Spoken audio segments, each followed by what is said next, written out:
Alright, how y'all doing? There's not a lot of videos out on the 2005 Chevy Trailblazer EXT LS to change the oil pressure switch.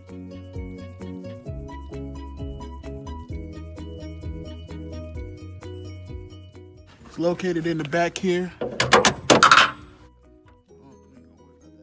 It's located in the back here and it's connected by a switch.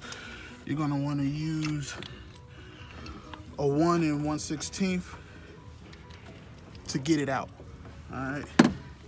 Now, when you take it out, you want to make sure that you remove the inner garment,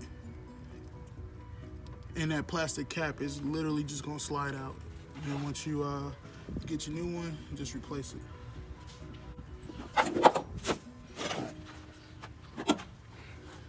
You don't really need to put it in the socket going back in, but it's best to just put it in, hand feed it, and then tighten it down.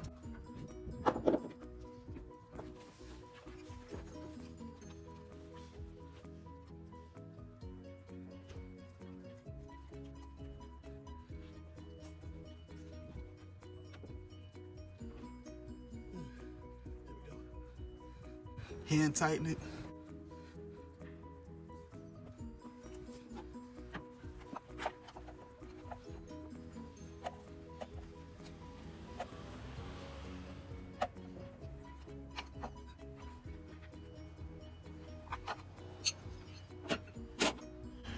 And then when you're done with that, just reconnect the connector.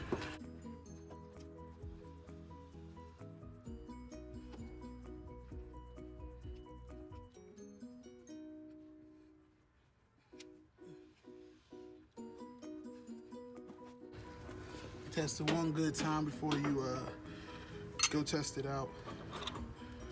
And as we see, it worked. Back at the regular position instead of the maxed out 80. Sounds good to me.